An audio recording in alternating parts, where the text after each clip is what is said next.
Welcome.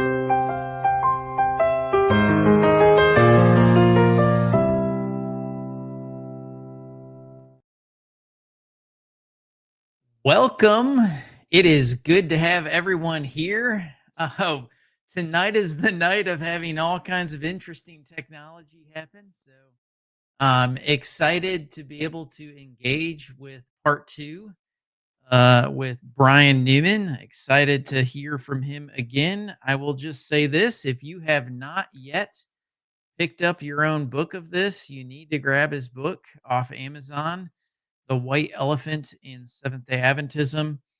Today's conversation is going to be really kind of focused around, is Ellen White the spirit of prophecy, or is she the spirit of hypocrisy? Now, I will have to give a shameless plug for another book just so that everyone has additional info. If you haven't yet picked up Dirk Anderson's book, Spirit of Hypocrisy, that might be a good one. And hopefully my video isn't backwards and you can read it properly. Because it's backwards on my side. But Spirit of Hypocrisy by Dirk Anderson. Tonight's conversation is going to be extremely good. Let's see. Am I getting too hot on my microphone? I don't know what that means, Adrian, but hopefully everyone's able to hear my microphone well on my end. But I want to, without any further ado, because I don't want to give up any extra time, I don't waste any time. I want to bring my special guest in from the green room. Brian, how are you doing? Good, thank you, Mike. It's a blessing to be with you again. Appreciate you having me. Awesome. Can you hear my microphone all right, or is it too hot? I do. It's very clear, but there are points where it seems to kind of drop and then come surge back in and drop. So I'm not sure why that would be happening, but when it comes in, it's very clear. Okay. Well, I'll unplug and plug back in again. Technology seems to be not my friend tonight. But without any further ado, let's jump in. I know that you wanted to dialogue a little bit. Those of you that have Brian's book, we're going to be focusing in on one of his chapters in the book that specifically focuses on the kind of health message. And so I'm just going to pass it over to you, Brian, and then I'm going to try to solve my microphone issue while you're dialoguing a little bit on the topic today. Okay, no, go ahead. So yes, the particular topic that I was wanting to discuss today comes in one of the later chapters. In fact, it's the second last chapter in the book, The White Elephant. And it's a chapter entitled A Trunk Full of Contradictions. Now, in that chapter 16 in the book, for those of you who have the book, you will remember reading about that. A number of issues which I do delve into in that chapter. One of them has to do with Ellen White's statements on amalgamation.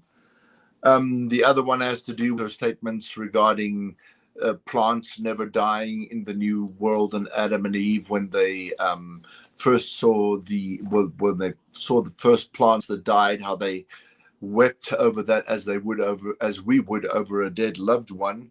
There are a lot of comments about that, and then of course I had the larger portion of that chapter dealt with the question of the flesh of dead animals, as she often called it, the eating of meat.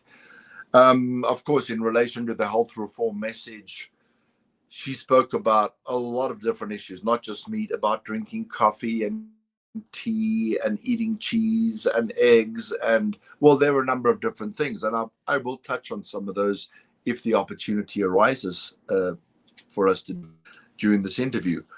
But there is a text which I think fits very well with the title Mike gave to this lecture, to this interview. There is a text which I begin at the very start, which I share at the very start of this chapter. And the text says this is from Proverbs chapter 30, verse 5 and 6, and I'll read it. Every word of God is pure. He is a shield unto them that put their trust in him. And thou shalt not unto his words, add unto his words, lest he reprove thee, and thou be found a liar. And the reason why I chose that text to start that chapter off with was because I think it's very clear that someone presents themselves as we would refer to it as a very special calling. Somebody who refers to themselves as a prophet of God, who more often than not is sharing a message under the auspices of something which God himself said they need to say. So God said this, and I'm telling you what God said. That somebody who is in that position, that sort of authority, as it were, with regards to a message from God, needs to be found free of contradiction, especially insofar as it relates to the message that they are delivering, that they are claiming comes from God. Of course, Paul says, and he says this on a number of occasions, not in those exact words, but he does make it clear that he's a human being and he makes mistakes. But he also says that we are people with like passions as you are, and that we also have failings and shortcomings, because, of course, we all realize that we are sinful, fallen human beings, and we make mistakes. We do things and we might even at some point say something dishonest, and then we'll come back and perhaps say, well, hey, you know what I said was not exactly accurate. It was not entirely honest, or it was a mistake, or whatever it might be. But here is the problem. When somebody, under the auspices of claiming to deliver a message directly from God, over and over again says this is what God says, and then goes and does exactly the opposite themselves that they are demanding that others do, it becomes a completely different scenario. And when it comes to this question of the flesh of dead animals, or meat eating, or the health reform message, whatever you want to call it, because there are so many facets to that, then this becomes very plain when one studies the history of Ellen White and what her practice was compared to what she was demanding from the brethren in the church and from members and so on. So for me, this is a very revealing chapter. And this is the reason why I chose it, because we could speak about so many things. Last time we spoke about the 2,300 days and the cleansing of the sanctuary and all that. But this tells me whether somebody actually has the integrity to be able to be put in the position where they can be presumed to be a prophet of God. And it's not just like, I was speaking to you earlier before we started about an Australian author who wrote a book, and I can't think of his name right now, but it will come to me, about prophets being human. They are human, like Paul said, with like passions. But this is a different level where deception continually goes on for decades and decades, and that becomes something else. And this is why I chose to address this issue tonight in our conversation. Yeah, you're so right, and I've got a couple of comments here. So true. She was a hypocrite and dishonest. Um, I really want that to be the actual topic of tonight. Those that are watching will not just take what we're saying as truth. I want to encourage you to actually study the words that Ellen White said compared to what it is that she actually did. And that's going to be again, different people have different views of what a prophet is. Funny enough, Brian, I have been called over the last week and a half, I have been called a prophet. Mm-hmm. So someone decided to claim that I was a prophet. It was actually an Adventist pastor that made the statement because he was trying to like belittle my words, because he was saying, well, you are speaking for God, and so therefore you're a prophet. And and I'm like, stop, don't call me a prophet. I'm not a prophet. I'm here publicly telling the channel here, I am not a prophet at all. Ellen White claimed to be more than a prophet. And so I think it's really That's important right. that what Yeah. we talk about tonight is kind of dialogued on. So where are we going to start off here, Brian? And yeah, and sorry, getting to that point that you were saying with her claim that she was more than a prophet. The reason for that is and it goes back to Revelation 19, where the Bible, where Adventists say that she is the testimony of Jesus Christ, and she's the fulfillment of the spirit of prophecy, as it were, and that her prophetic authority, if you want to put it on in those words, is on the same level as people like John the Baptist. In fact, she is, according to what Adventists believe, those who of course concur with the idea of Ellen White, is that she is really the fulfillment, the end time voice of John the Baptist, so to speak, before Christ returns. So her prophetic message, and that's why, going back to what I said at the beginning of this with regards to the integrity of a prophet, her ministry is on a level which far surpasses just the ordinary, if I could say that. So yes, that's a very pertinent point to make. Yeah, and I apologize those that are watching on the channel. My mic is fading in and out. I am trying in between to try to solve the problem, but we'll have to just kind of bear with the issue. So I want to initially kind of dialogue a little bit on this idea of amalgamation. And I know that anytime we talk about amalgamation, inevitably the topic is, well, you're taking her out of context because let's be real, Brian, she wasn't a racist. She didn't think that like black individuals were, mixed with other races that were. This is the common thing that I hear from people is that when we get into the dialogue about amalgamation and races, is that it's it's completely taken out of context. So what would you initially say to that comment with regards to amalgamation? Yeah, first of all, I would like to start off by saying that we are human beings created in the image of God. God created diversity. In fact, at the original, in the creation, we were created with the ability in our genes to have different, have diversity in the offspring. So that's the first point I want to make. The second point I want to make is, because this is what Ellen White's belief was. And again, there are many defenders who will try and say that that's not what she meant. We'll get to that if you want to get to that.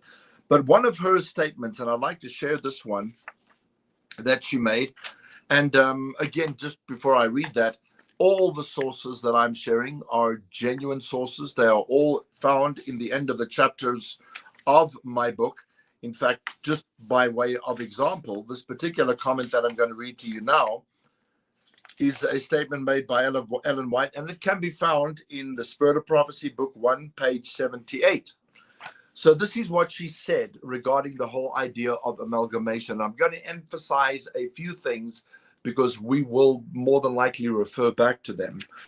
She says, but if there was one sin above another, which called for the destruction of the race by the flood, it was the base crime of amalgamation of man and beast, which defaced the image of God and caused confusion everywhere.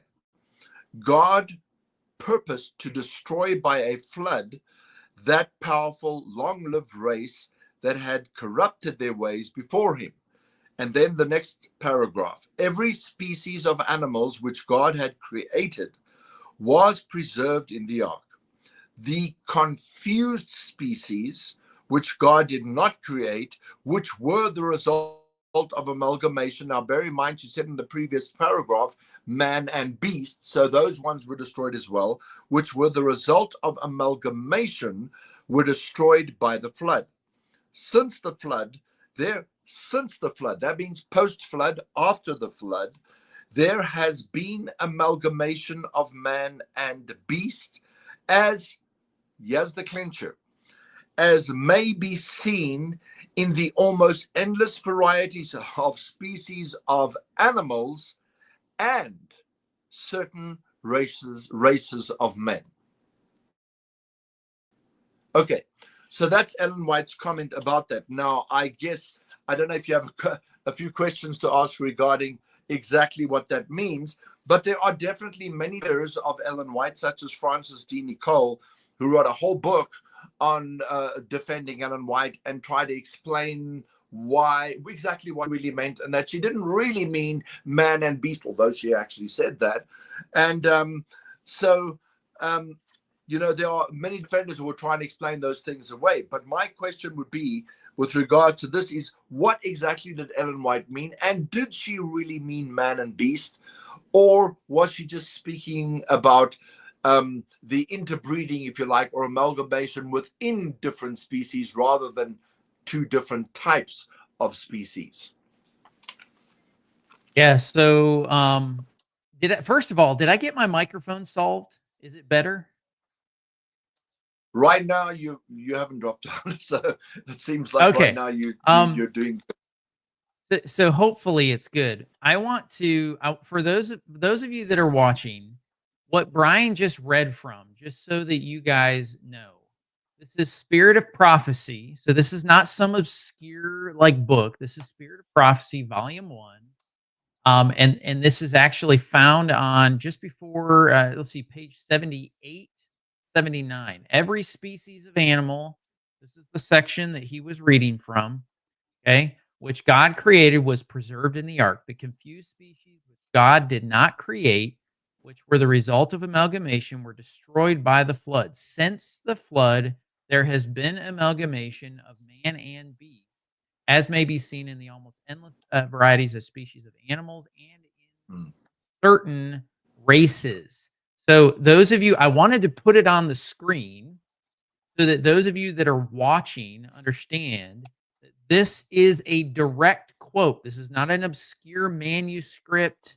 This is not a letter written to someone in an off comment. This is volume 1 of Spirit of Prophecy from the Spirit of Prophecy. Okay. This is not some offshoot thing. So how do we deal with the fact that she claims amalgamation happens in certain races of men? I mean, how would anyone reconcile that statement? How do you reconcile that statement? So there's still a little bit of dropout just while I'm saying that. But what I will say here is, let's see how one of the greatest defenders over time of Ellen White, Francis D. Nicole, how he actually addresses it.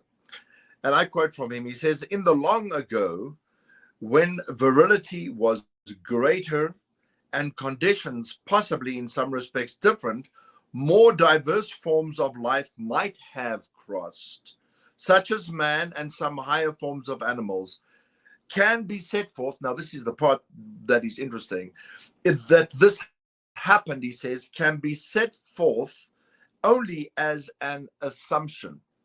So what Francis D. Nicole is attempting to do in order to explain what Ellen White was saying was, she did not really mean that higher forms of animals and man actually had the ability to amalgamate and then give birth to different kinds of, or various kinds of human beings, which were kind of part animal, if you like, or part human.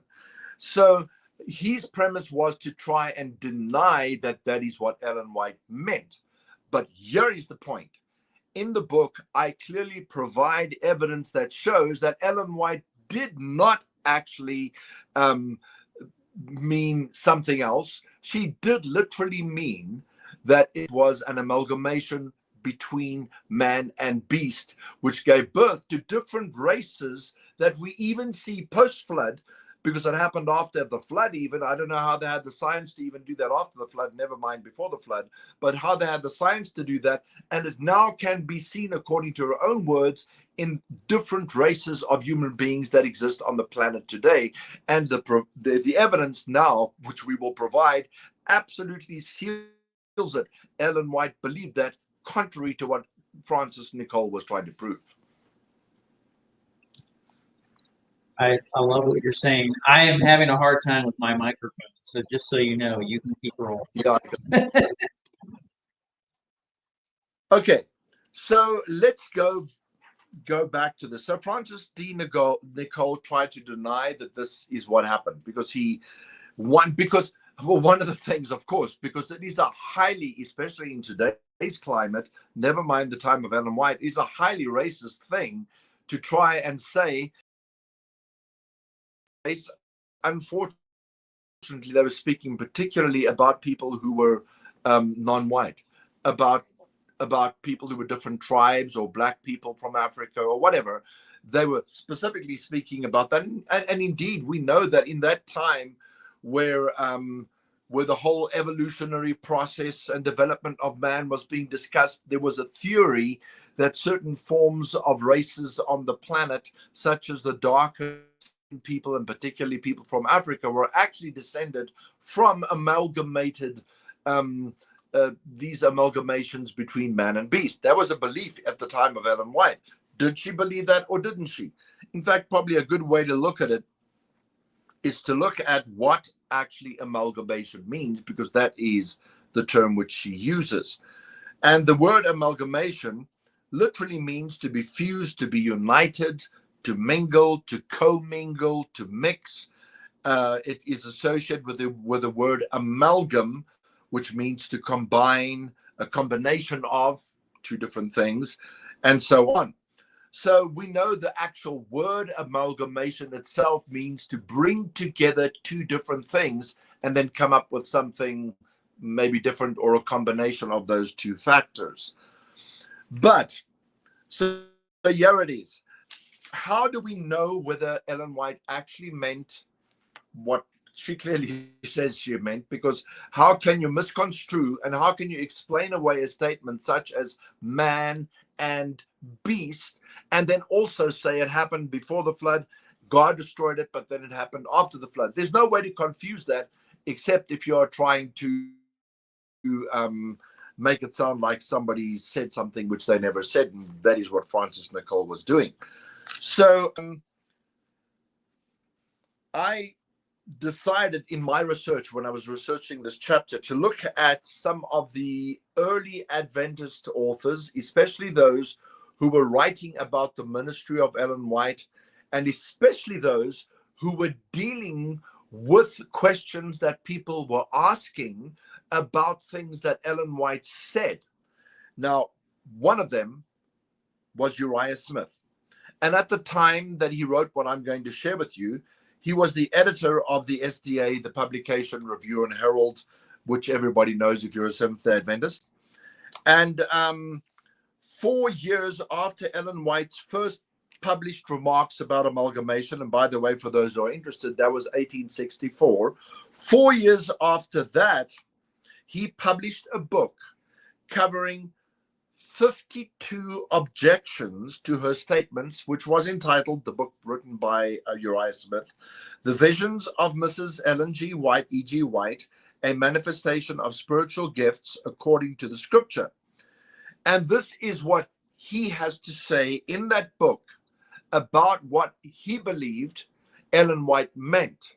And we will find out, of course, whether Ellen White and James White supported what he was saying. So I'm going to quote from, and it's come straight from the book that he wrote, The Visions of Ellen White, A Manifestation of Spiritual Gifts. And just for those who might want to be interested in that, I'm going to give this. I'm not going to give everyone. If you have the book or if you want to get the book, these are all clearly in the references of the book. And that was written in 1868. That book was released. And the visions of Mrs. Ellen G. White, A Manifestation of Spiritual Gifts. And this is between pages 102 and 105, where this statement appears. Now, this is what he says regarding the visions about amalgamation. He says the vision, and I'm going to emphasize a few points too. The vision speaks of all these classes as races of men.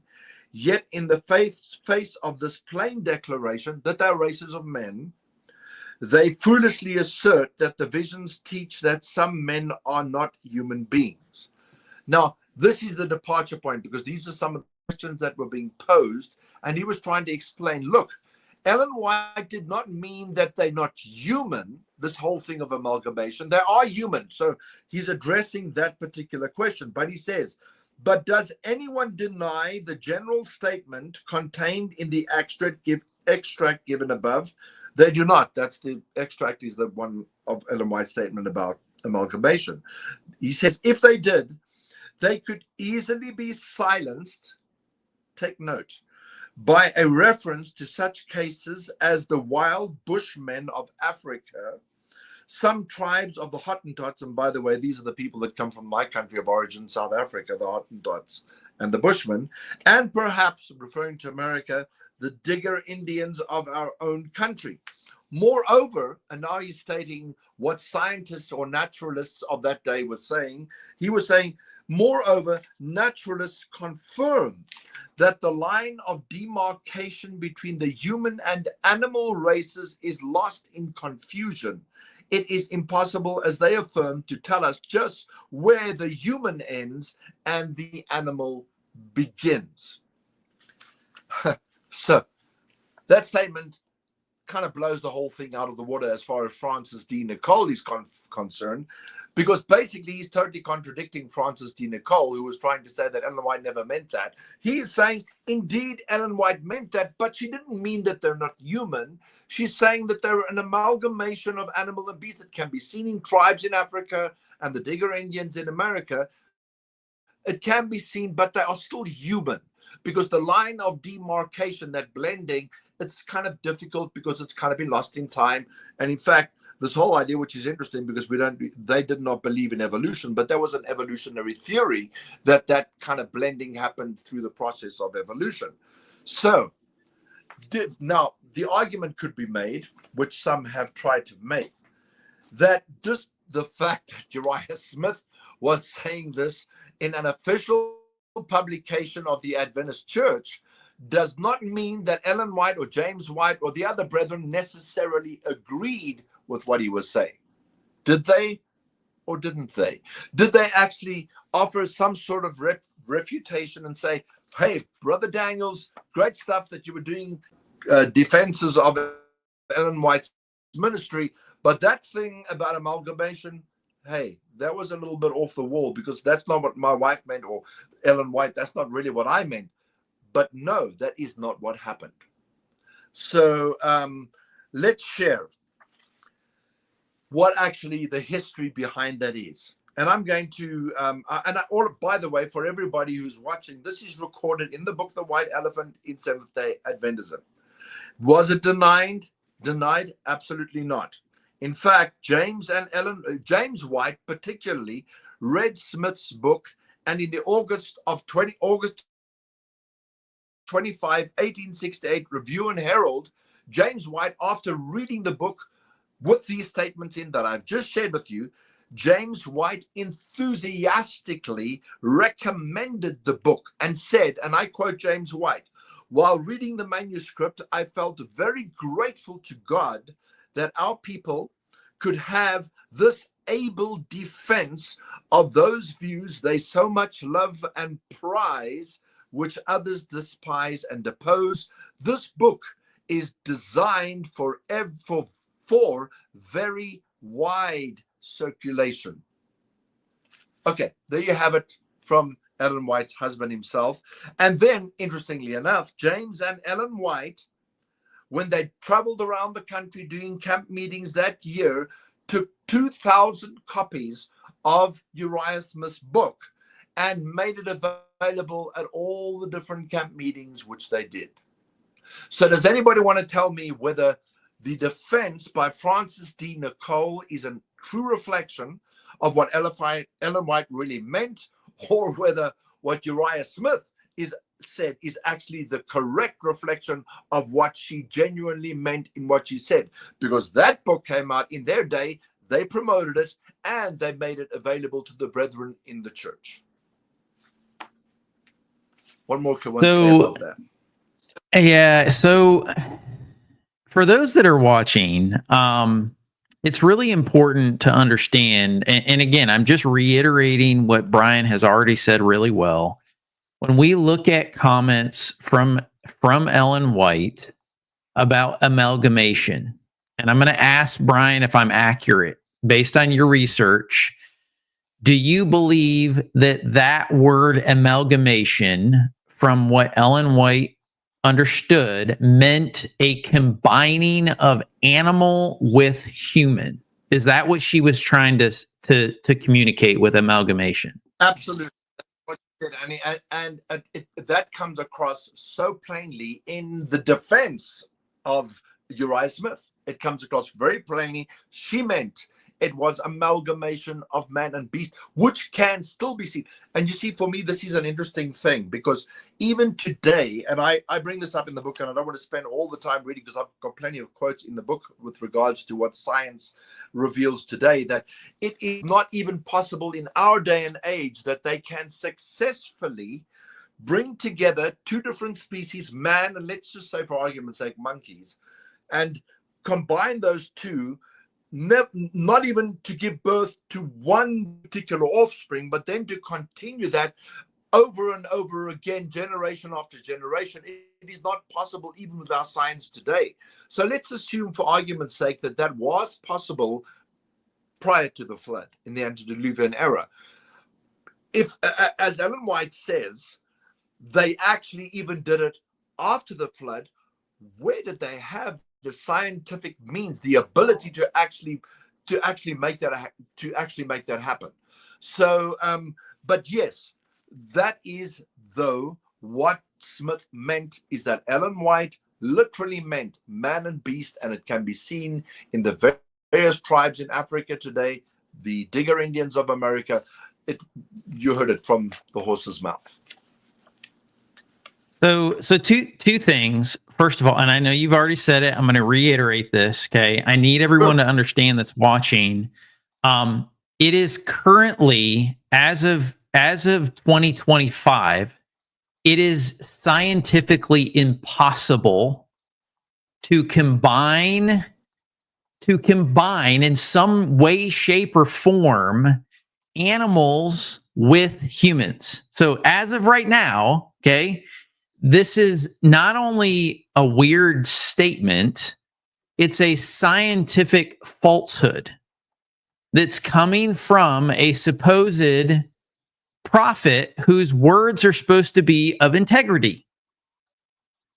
So so the first thing I would just kind of, I don't know how Adventist apologists can look at this and go, "Oh, that's okay. I don't see any problem with that."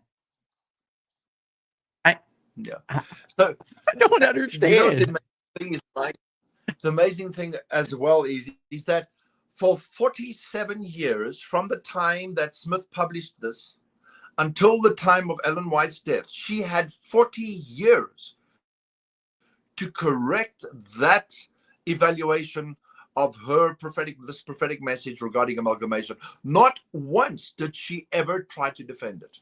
In fact, I have got statements which I've shared in another book that I wrote, which was entitled Blind Faith, which also deals with some of Ellen White's statements regarding race and things like that, where she actually makes statements which clearly indicate that she still had a certain type of opinion regarding the darker races or black people, that kind of concur with the sort of idea that she was propagating in this statement about amalgamation.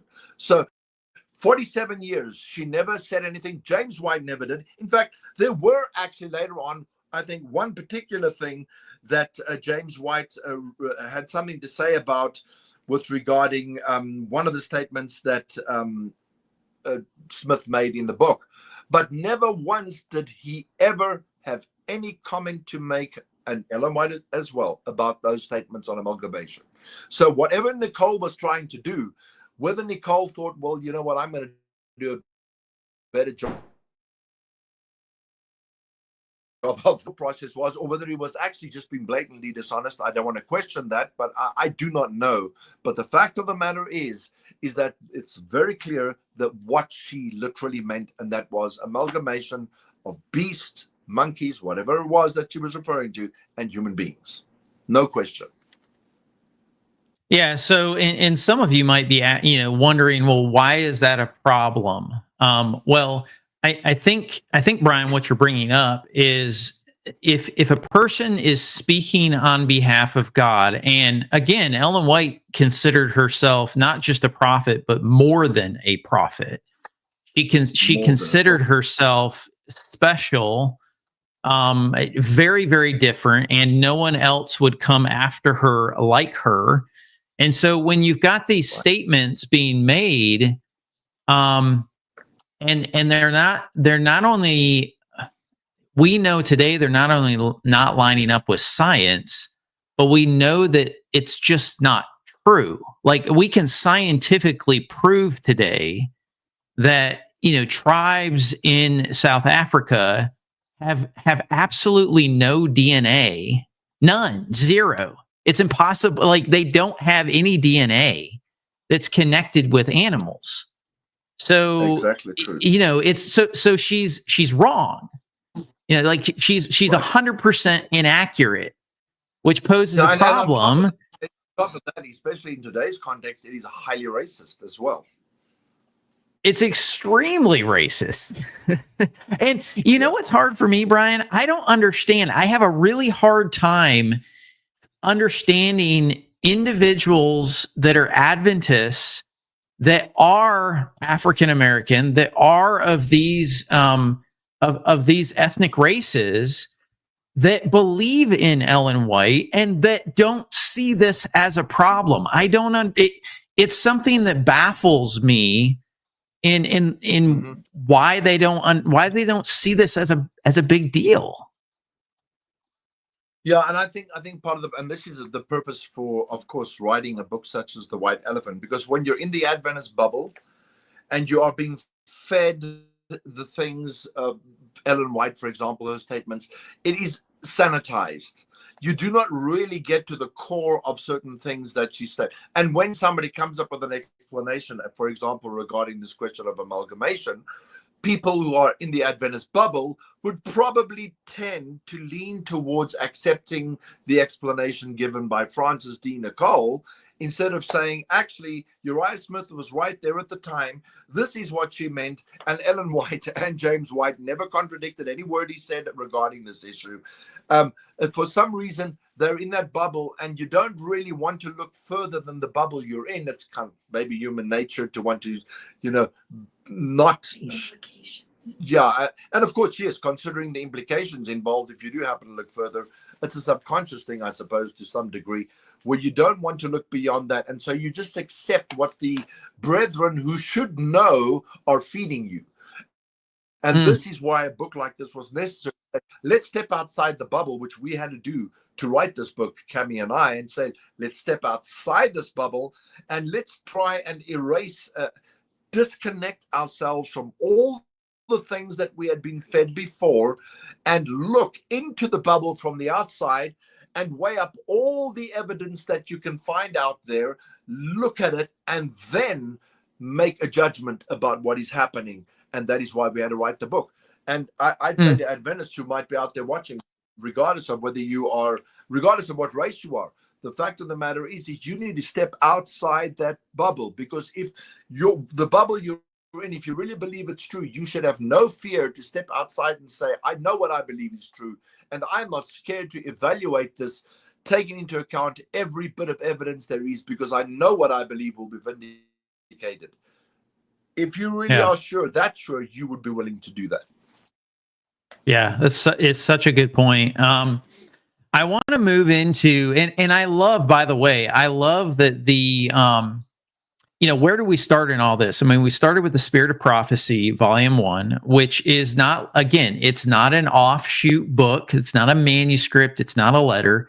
I want to pivot for a second and go into, because I know that you wanted to talk a little bit about things that decay, and there's a reason we're going into this part of, again, it's moving through this particular chapter. I'm going to read on the screen, and this is actually from Patriarchs and Prophets. So again, this is not a obscure book. This is like Conflict of the Ages. This is like one of the 4 cornerstone books that you would read if you were kind of getting introduced, besides maybe Steps to Christ.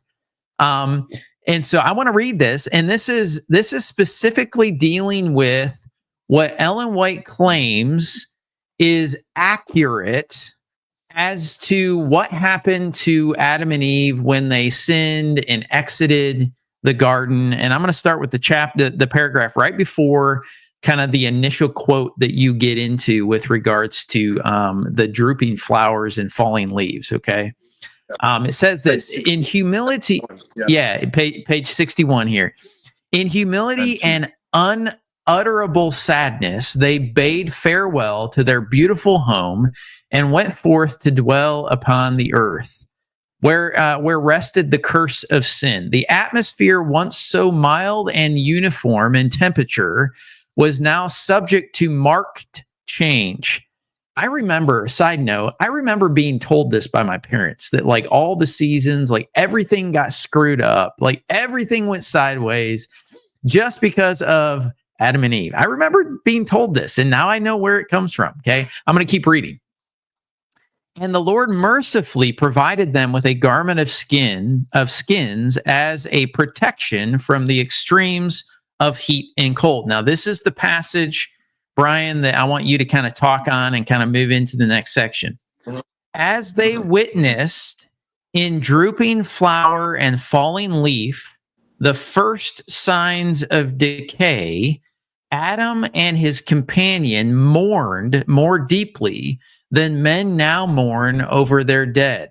The death of the frail, delicate flowers was indeed a cause of sorrow, but when the goodly trees cast off their leaves, the scene brought vividly to mind the stern fact that death is the portion of every living thing. Now, when I read that particular passage, I'll be honest with you, I didn't initially see any problem. Like, just in my Adventist bubble, in my Adventist framework, oh yeah, this is just the way it was, right? Everything used to be fine, and then all of a sudden, like, everything started dying because of Adam and Eve. Now, I really appreciate, because you were the first person to open my mind and my eyes to why this is a problem. So with that, share with us kind of your thoughts on this section. Okay. Yeah. So that last portion you quoted, of course, is the exact portion I quoted in the book, where it speaks about them witnessing the drooping flower and falling leaf. So, first of all, the way that one deals with anything like this, where somebody makes such a bold statement about what it was like before the flood and how it was post the flood, or sin, should I say, before sin, is by looking at the facts of nature. Now, we know that in nature there are different seasons. And throughout the different seasons, the plants undergo different processes. Plants have to give off their seed, and the seed gives birth to another plant. Flowers form. I mean, there's a process in nature that happens naturally. The question that has to be asked, that we need to ask ourselves when we read something like this, was before sin, was there never ever such a process in nature? In other words, when God created, there were trees. They had flowers, they had beautiful green leaves, they had all these things. In fact, there were no brown leaves, there were no orange leaves, yellow leaves. How beautiful that is when you look at autumn, by the way. But there was nothing like that. The colors were green, the flowers or whatever the colors that they were. Was that what God created? And then from that point in time, that's how it remained until sin came into the world. That is an important thing. Or was there in the process of creation a natural cycle that was built in that had no relationship to death as we understand death, like death of human beings or the death of animals and that sort of thing? is the death that you find, if you want to call it death, the decay, the leaves turning brown and yellow in autumn and so on, the seeds that fall and grow and give birth to new plants. And by the way, when a seed falls, it comes from a flower. When that flower shoots off, or whatever the type of plant it is, that seed then gives birth, and that flower dies, and then a new plant comes. Was that created into the cycle of creation by God, or is that something which happened actually as a consequence of sin? So these are some of the questions that need to be asked. And then another question that needs to be asked when you take into account some of the other statements that Ellen White makes regarding the new earth, does it revert back from this sinful fallen condition of the natural cycle in nature, as we call it now? Does it revert back to this so-called Edenic situation where nothing dies? And before I explain that, let me read to you a statement which she made. And this particular one comes from Adventist Home, page 546, where she says, and by the way, this is New Earth where she witnessed it in vision. She says, I saw another field full of all kinds of flowers, and as I plucked them, I cried out, they will never fade. Next, I saw a field of tall grass, most glorious to behold. It was living green and had a reflection of silver and gold, and it waved proudly to the glory of King Jesus. So, according to what Ellen White is saying, it seems to appear that we will revert back to this so-called condition that existed prior to the fall of man in the Garden of Eden. But here is the question. Was that the case? Or was it that God created things with this natural cycle built in? Well, when Jesus said, and I'm saying when God said Jesus because he was the creator, he brought things into being, spoke them into being. When God said, let the earth bring forth grass, the herb yielding seed, and the fruit tree yielding fruit after its own kind, whose seed is in itself, what did he actually mean when he said that? In fact, for me, when I understand what happens in nature around me, God actually built into nature the ability of the plants to have a seed, to produce the seeds. Plants were created to yield seed, to produce new plants, because that's exactly what the purpose of the seed is, to produce new plants. In fact, in John chapter 12, verses 24, this is what Jesus says. Verily, verily, I say unto you, except a corn of wheat fall into the ground and die. Now, is this the death of human beings, or was he speaking about a different kind of process? He says, unless a corn of wheat fall into the ground and die, it abideth alone. But if it dies, it then brings forth much fruit. Do we view the death of human beings? Because remember the statement she made. She said that when Adam and Eve saw the first dead flower, and then even worse, the brown leaves falling from the trees, they wept over this more than we do today over the death of a loved one. Can that really be serious? Was she really actually sharing something which happened for the first time when sin came in? But Jesus says that this is how it happens. This is the natural process of nature, that things die. I'm talking about plants, that they die, and then the seed brings forth something new. So the evidence of nature, and even the evidence of the words regarding the creation, that God created the plants with the seed in themselves, and Christ's statements most clearly support the fact that what we are witnessing in the plant kingdom was something which God created in the natural process of nature. It was nothing to do with sin. I'm not saying, just as an aside, I'm not saying that nature has not been affected by sin. Most clearly it has, and we can see that. But with regards to the kinds of things that Ellen White was saying, where we have these plants, just for a moment, let your imagination go. You are in heaven and you start picking the beautiful flowers that you see on the trees, and then they are fall on the ground. And over years, imagine over years, everybody's picking flowers, and they are these plastic flowers that never die. Eventually, you're in a couple of feet deep of flowers lying in the ground that have never died. And the trees, or you pick a fruit, you eat a peach, and there's a pip in the peach, and you throw the pip on the ground. What actually happens when you do that? The pip will, it is part of the process of actually giving birth to a new tree. So what I'm saying is the whole thing does not make sense. In nature, there was a natural process built in where things die, they decay. In fact, when we look at nature, the leaves that die, that fall off the trees after they give us the beautiful colors of autumn and everything else, when they die, they become compost. And they actually promote the growth of the new plants and trees or whatever they are that are growing in nature. So God created this in nature. And it is not, as Ellen White says, that there was some sort of, that plants had some sort of, they were like plastic things which just lay on the ground and never died, never changed. The whole idea just does not make sense. Yeah, and I think that's the important, because I know that some watching are going to go, well, I don't know, Mike. I don't know, Brian. I mean, clearly sin changed things, which you've already said. I mean, you're not denying that. The problem with what Ellen White is saying is that she's claiming that there are these totally different things that can't even function in today's, scientific realm. They can't even be. I mean, what is the purpose of seeds? Like, how does an acorn tree birth more acorn trees?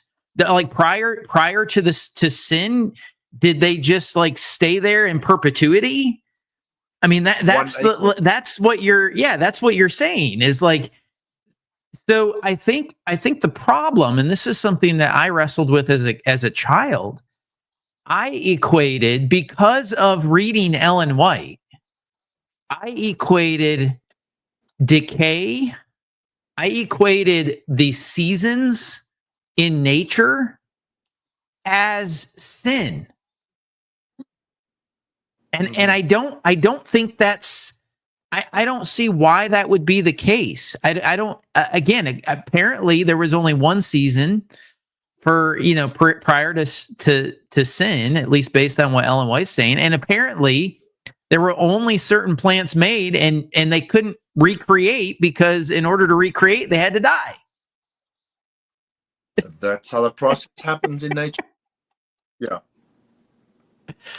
Yeah, I think the big problem is that people who are listening to what Ellen White is saying kind of come up with the idea that anything that we look at as being death, like the death of a flower or the plant and the death of an animal and human being, that they're all the same thing as death and it's a result of sin. No, it's not true.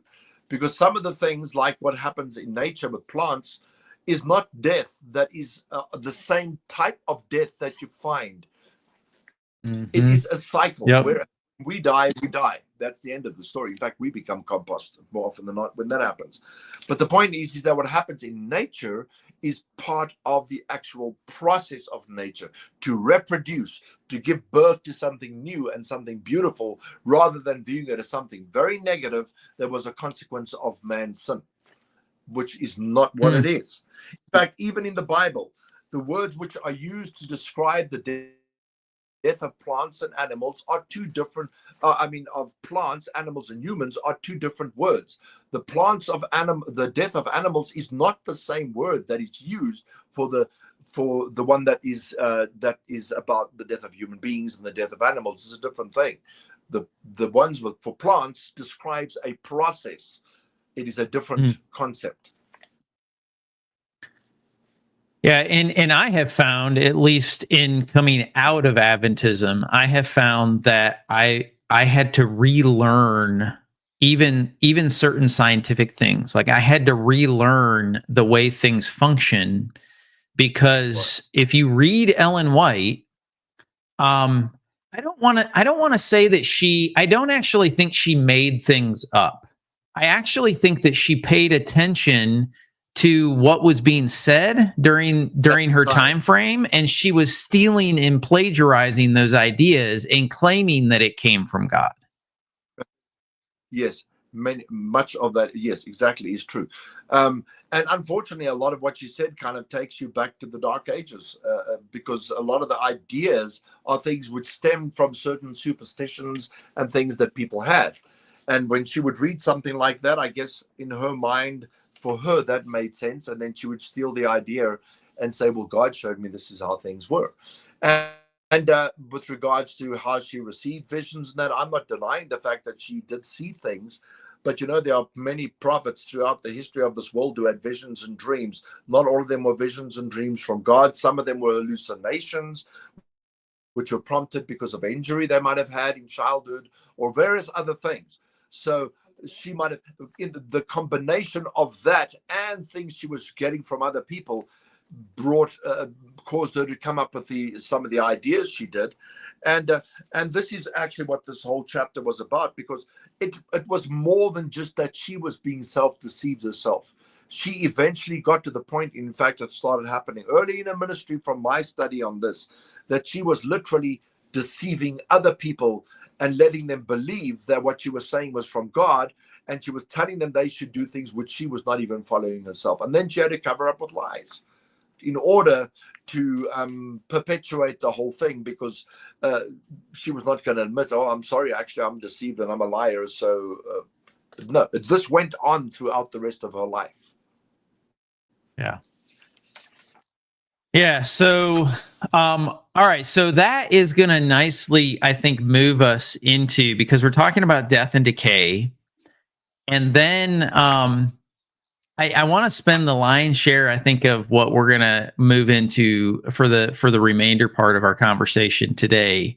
And guys, those of you that are just with us, if you have not watched part 1, I would really encourage you to watch part 1. We will be having a part 3, so you can look forward to that. Brian will come back and we'll be dissecting some additional things as well. But I want to read now what I am going to read here is from a manuscript. Okay, so some watching might say, "Oh, you can't take her manuscripts." Just hold on, just a second. Okay, I'm going to read something that she wrote with regards to meat, because we're going to talk about meat for a little bit now, which I think is one of her. How do I say this? I really appreciate her desire to be healthy. I think that she really did want people to be healthy. Okay. How she went about doing that and threading it into like even the third angel's message, and that like her concept of eating meat was even like it was sinful. She even makes statements about it being like, it being a sin to consume meat. That poses a problem, especially with regards to the fact that Jesus ate meat. So that makes a big issue, a big blunder. But I want to read a couple of things, okay? And then I'll kind of let you loose on kind of working through the chapter. The first thing I'm going to read is actually a statement within about less than 15 years of her death. So this is not a new concept. Okay, this is a later concept in her life. This is actually written in 1902. I'm going to read a manuscript. It's manuscript 133, and it's her advice to parents dealing with kids. And this is what she says. And yes, I do have it highlighted as unbelievable, because it's unbelievable that she would make these kinds of comments. But this is what she says. Parents can secure small homes in the country. My parents told me that I was supposed to, this is me speaking for a second now. I was supposed to like move away from the city and like not be a part of the worldly city, whatever, and go find a country home. And I don't know, just as a side note, I don't know how anyone is going to be like profitable for evangelism to the gospel if we just move out in the country in a small home and don't engage with people. Just as a side thought, parents can secure small homes in the country with land for cultivation, where they can have orchards and where they can raise vegetables and small fruits to take the place of flesh meat, which is so corrupting to the lifeblood coursing through the veins. So pause. He is claiming that that eating flesh meat corrupts the blood. Okay, that's what she's claiming. On such places, the children will not be surrounded with the corrupting influences of city life. God will help his people to find such homes outside of the cities. Now, I read this specifically because she is talking about something scientifically happening when you eat meat, that it scientifically corrupts your blood. Now I'm going to go back, and this is a compilation. Okay, this is Healthful Living. You're welcome to read all of the quotes that she has. This is actually from chapter 19 called Flesh Meat, and it's under the subheading Effects of Eating Meat, Mental and Moral Effects. And this is what she says. This is Testimonies to the Church. It is impossible for those who make free use of flesh meat to have an unclouded brain and an active intellect. It is impossible. Friends, you understand what she's saying? If you use flesh meat, you cannot think right. That's what she's claiming. Your brain is clouded and you cannot properly think. I'm going to read one other statement here. Eating much flesh will diminish intellectual activity. She's making scientific claims. Students would accomplish much more in their studies if they never tasted meat. When the animal part of the human nature is strengthened by meat eating, notice right there, isn't that interesting? She calls it the animal part. It's almost like she's throwing in the amalgamation idea into humanity. When the animal part of the human nature is strengthened by meat eating, the intellectual powers diminish proportionately. So she is making very specific scientific claims that eating meat, I'm not yet going to the sin comments, okay? That eating meat causes a change in one's blood, and it causes your brain not to be able to think. Brian, what do you think about that? Yeah. Well, it certainly aligns with everything else that I wrote in this chapter. But I'd like to make a comment too about the first part that you read about moving out into the country. One of the main reasons for encouraging people to move out of the cities into the country was because she felt that the Lord was about to return, and that it would be better for them to be out there in nature, and so that they could, because they felt even in her day the Lord was returning soon, and you need to be out there in the country. Your comment, of course, about not being really in the place where people really need evangelism, when you're out there in the country somewhere, kind of hiding away, if you want to refer to it in that way. But interestingly enough, all the people who moved out into the country at that time, when Ellen White was saying move out into the country, those places which were in the country in her day are probably places which today are the center of a lot of the big cities. So they're not even in the country anymore. So that's just an interesting aside, is that you would have moved out there, and if you stuck around out there for a while, you probably by the end of a few decades would have found yourself living in the city in any case.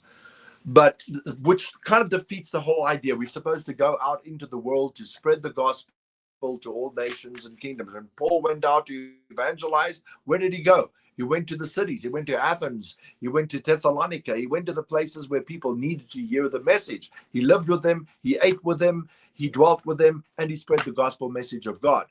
So if you want to do real evangelism, don't go out there and live in the country where you're not going to actually see anybody who needs the message. But of course, she did say things like, we will go from there into the cities and then go retreat back into the country and live there. But the point needs to be made that back in that day, where they believed Jesus was coming, today those very places where they were in the country are not even in the country anymore. But with reference to the statements about the flesh of animals and about her comments about not eating meat, in 1863, Ellen White received her first health reform vision from God. And I'm going to make this statement at the very beginning because I'm going to go progressively through date by date to show you what actually happened in her own experience, what she was demanding other people do, and and in contrast to her own practice. From 1863, for 30 years at least, until the time of her death, Ellen White continually ate the flesh of dead animals, meat. Not only did she eat the meat of clean animals, but Ellen White even ate, which we would determine according to the Levitical instruction, Ellen White even was eating the flesh of dead animals. I mean, of unclean animals, I beg your pardon. Now, I can just imagine there are some Adventists who might be watching and some people who really followed Ellen White say, come on, you've got to be kidding.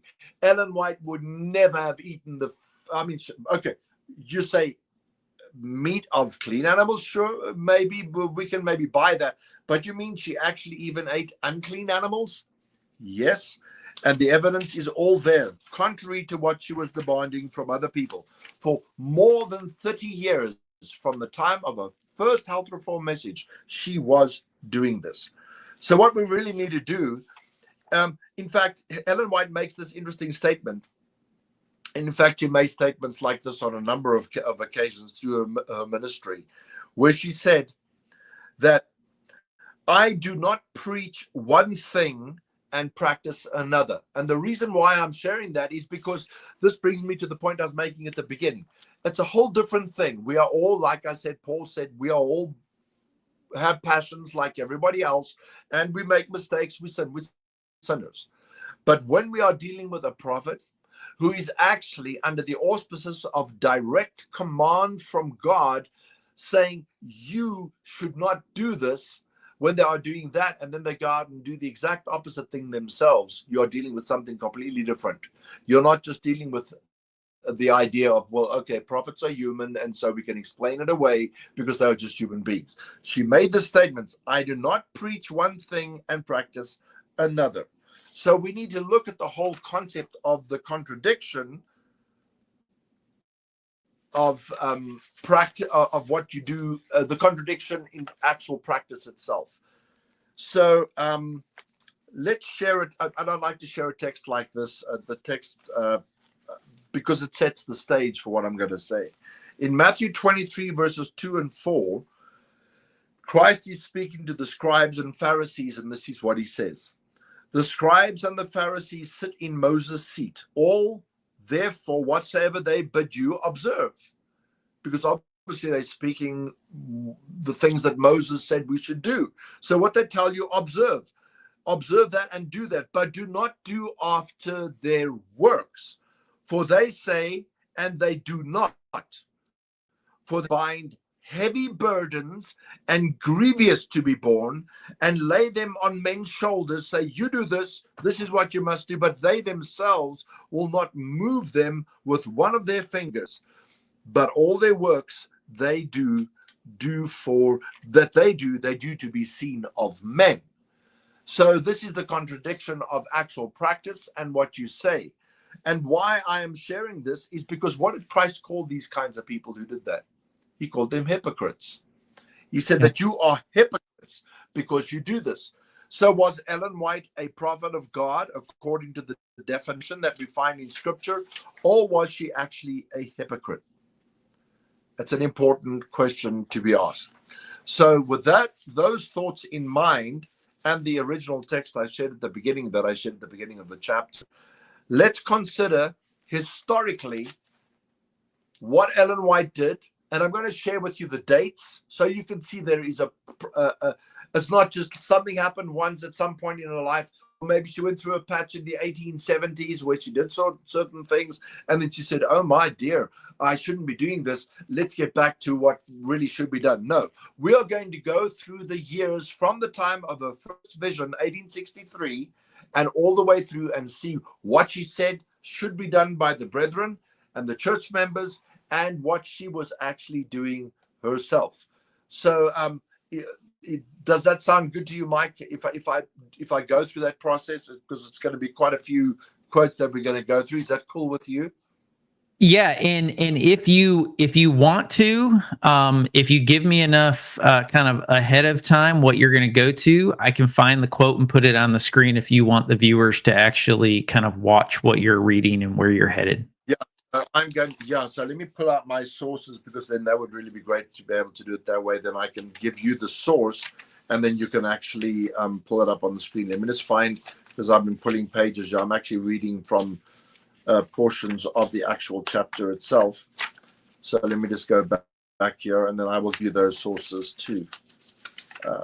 Yeah, and as Brian is looking for that, I will say this is a shameless plug for my blog. If you go to my blog, I actually wrote an 8-part series, and I heavily leveraged and utilized, thanks to Brian, some of his resources and some of the citations that he looked at and kind of worked through the text. So all you got to do is go to the blog, which is thethinkingcup.com.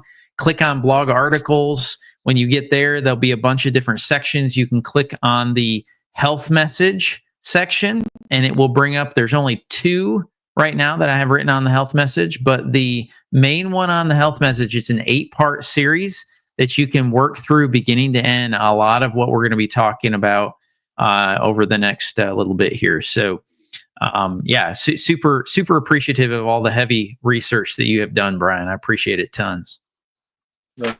No, thank you so much, and I appreciate you saying that. So what I'm going to, and I will now share with you. Oh dear, I see my battery mode's going. I'm using my phone here. Bring me a charger, Cammy, and plug it in for me. I'm just getting my wife to bring a charger. Sorry, because I see using my battery life. So she'll be here in a second. No worries. Okay, so the first quote I'm going to share is this. This is a quote that Ellen White made in 1864, which was the year after her vision, her first health vision. She said this: but since the Lord, and by the way, this can be found in Ellen G. White Counsels on Diet and Food, page 482. So somewhere in that part, you'll find that's this comment, 482. And I'm just going to get Cammy team before I read that. Go ahead. Sorry. So what she says in this statement is this, quote, but since the Lord presented before me in June of 1863 the subject of meat eating in relation to health, I have left the use of meat. For a while, it was rather difficult to bring my appetite to bread, for which formerly I had but little relish. But by persevering, I have been able to do this. I have lived for nearly 1 year without meat. For about 6 months, most of the bread upon our table has been unleavened cakes made of unbolted wheat meal and water and a very little salt. We use fruits and vegetables liberally. I have lived for 8 months upon 2 meals a day. So here is her testimony. Since the Lord gave me the vision about health reform and meat particularly, I have given it up, and this is what we are eating. Now, another statement. This one is from 1867, and this one comes from, and I'm going to give you the source again, Ellen White Testimonies, Volume 1, page 486. She says, the health reform I was shown is a part, and this is with reference to what you said earlier on, of course, I was shown is a part of the third angel's message and is just as closely connected with it as the arm as are the arm and the hand with the human body. So she's emphasizing, she's given up meat herself, she says. She's emphasizing here in the statement from 1867, she's making the health reform message as vitally important as the three angels' messages, which are the end-time message to the rest of the world. In fact, in 1868, which was a year later, she wrote to some parents just to emphasize how much she was trying to make the point about health reform and meat eating and so on. She makes this point. She says, and notice there's more than just meat being mentioned here. You place on your table butter, eggs, and meat, and your children partake of them. They are fed with the very things that will excite their animal passions, and then you come to the meetings with the church and ask God to bless and save your children. How high do your prayers go?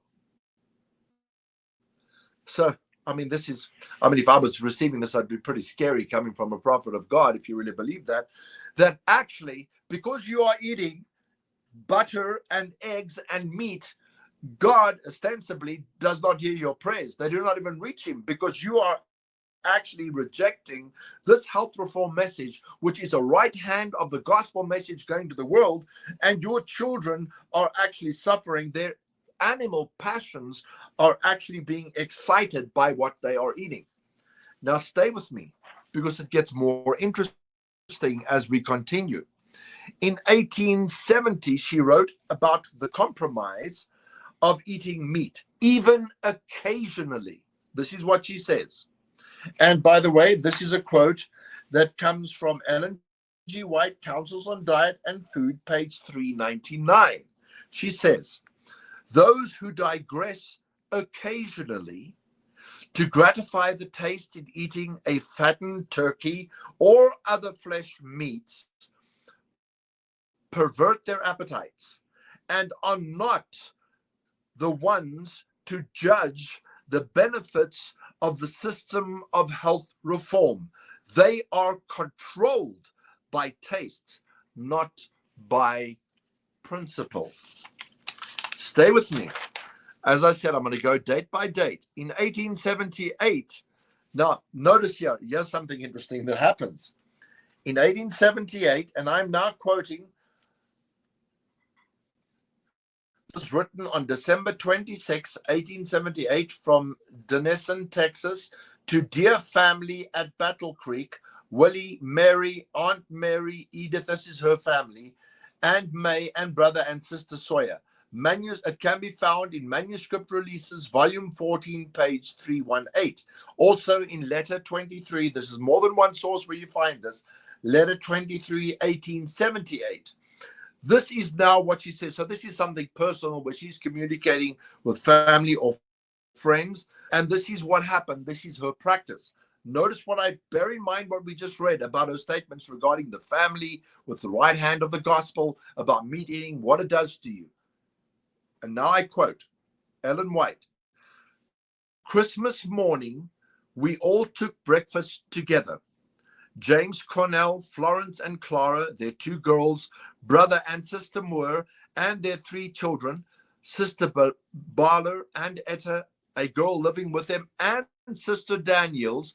And by the way, sister Daniels, just as an aside, important point, because later on, brother A.G. Daniels actually confirms what I'm sharing with you here later on. She says, our cook, father and myself were there too. We had a quarter of venison cooked and stuffing. It was as tender as a chicken. We all enjoyed it very much. There is plenty of venison in the market. Oh, my dear. So was this one of those occasions where somebody who was a prophet of God, who was actually telling people that their prayers do not even reach God, was this one of those occasions where maybe she stumbled and fell? Although if she did, she had great relish about it, because even post the experience, she could write and say it was a wonderful, enjoyable thing they did. Okay, well, let's read what she said in 1871, and I'm going to quote to you From Ellen G. White, Counsels on Diet and Food, page 70. Notice, this is a very powerful statement too. Listen to what she says. The Apostle Paul exhorts the church. I beseech you, therefore, brethren, by the mercies of God, that you present your bodies a living sacrifice, wholly acceptable unto God, which is your reasonable service. Men then can make their bodies unholy by sinful indulgences. This is Ellen White now speaking. If unholy, they are unfitted to be spiritual worshippers. Notice that. They are unfitted to be spiritual worshippers and are not worthy of heaven. Now, does that sound like a question of actual salvation? Yes, it does. If man will cherish the light that God in mercy gives him upon health reform, he may be sanctified through the truth and fitted for immortality. Probably for that if you had the flesh meats. But if he disregards that light and lives in violation of natural law, he must pay the penalty. So very clearly what Ellen White here is doing is she's making the health reform message, those who disregard it, a question of salvation. Now, let's go to 1873, where she writes what her practice was and what they did. Remember, the previous one I read was 1878. This is a little earlier, but now she says this is what they did. And let me just give you the source again, because if you can find that one, you can bring it up on your screen. And let me just go to the statement here. Manuscript release, volume 14, numbers 1081 to 1135, a diary entry of September 28, 1873. Ellen G. White Estate, Washington, D.C., April 11, 1985. Written in the Colorado Mountains is when she wrote this in a diary. And the entry was September 28, 1873, of course, as we said. This is what she said. Brother Glover left the camp today to go for supplies. We are getting short on provisions. We got him the best we could for his meals on the way.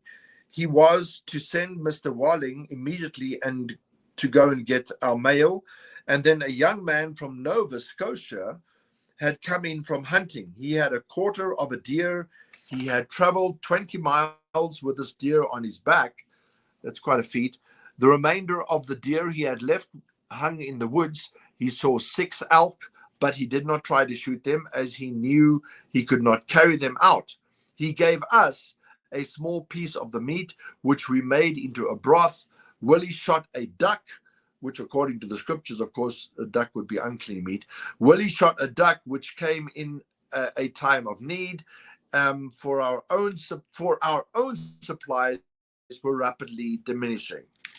So here we find another occasion where they were out there and having something which she told other people they should not be doing. Remember, she said even occasionally we should not be doing this.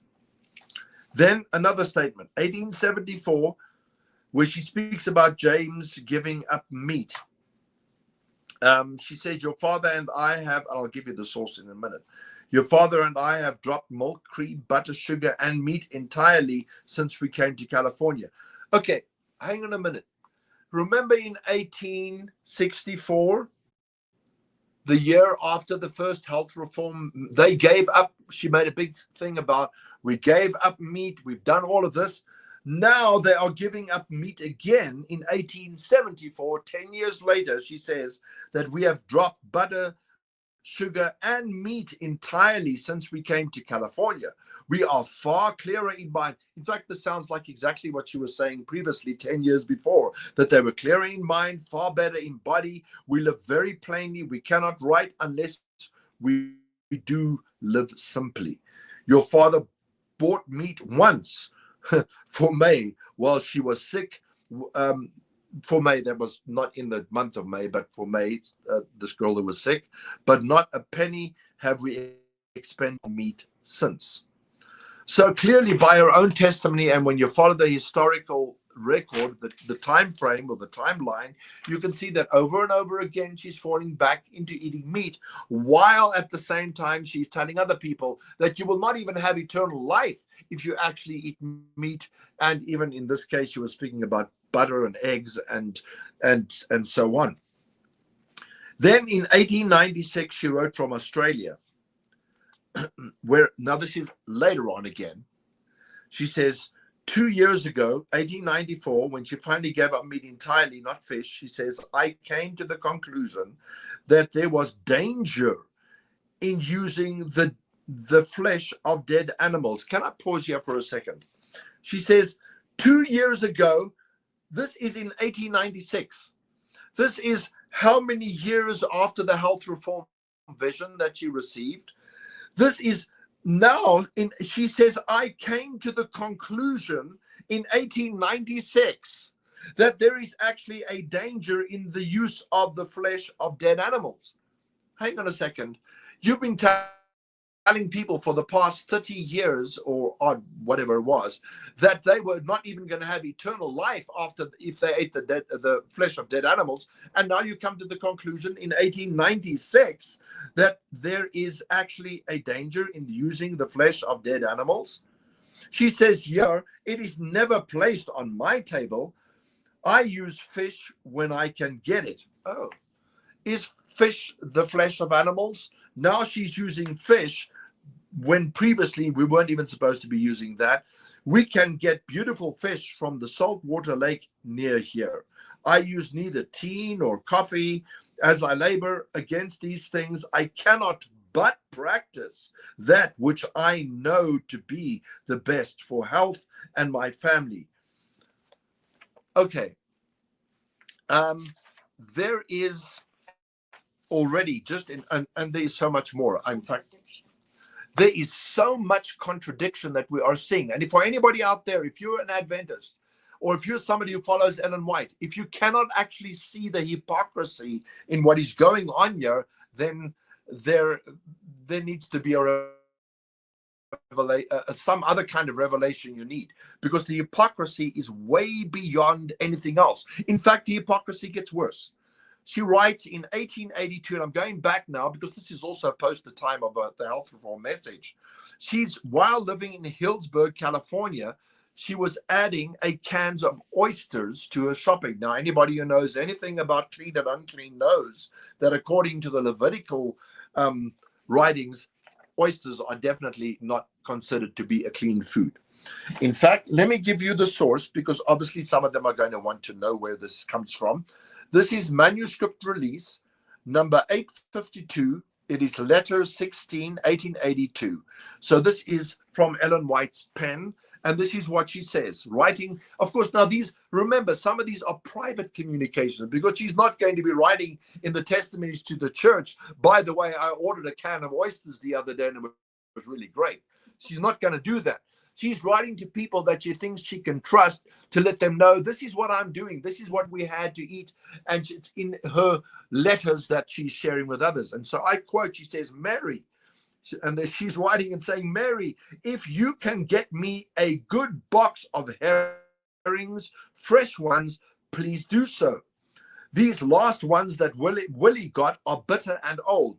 And if you can buy cans, say half a dozen cans of good tomatoes, please do so. We shall need them. And if you can get a few cans of good oysters, get them as well.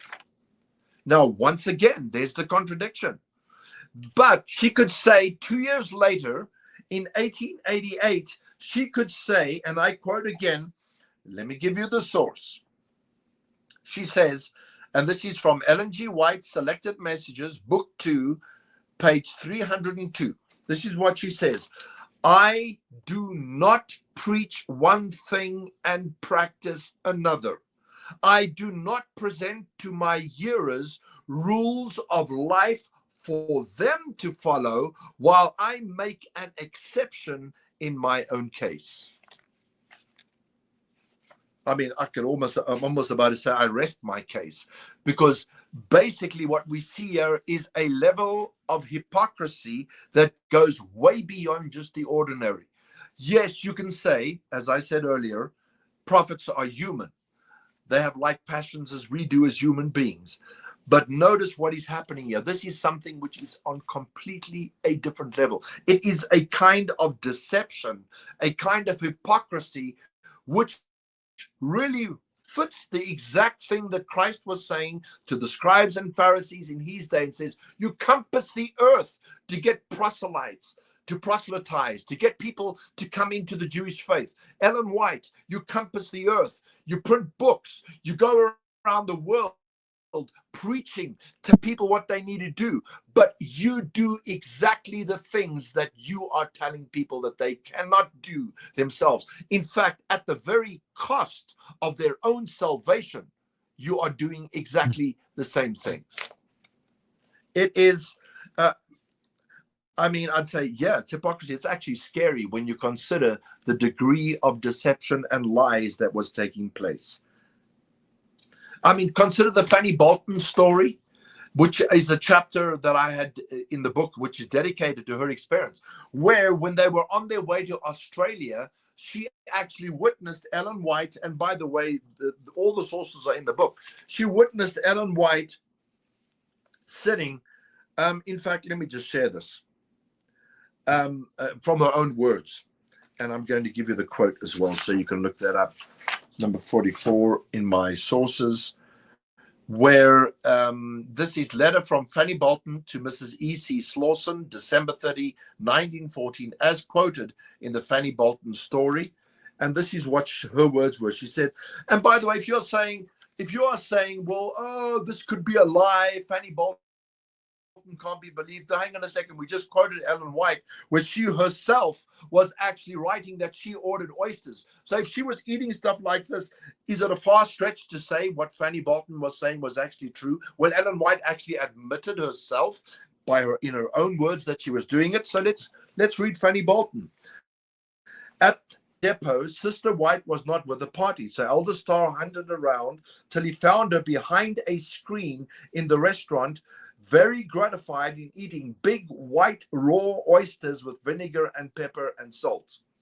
And on that same thing, she refers to Ellen White and them eating a bloody beefsteak that Willie White brought.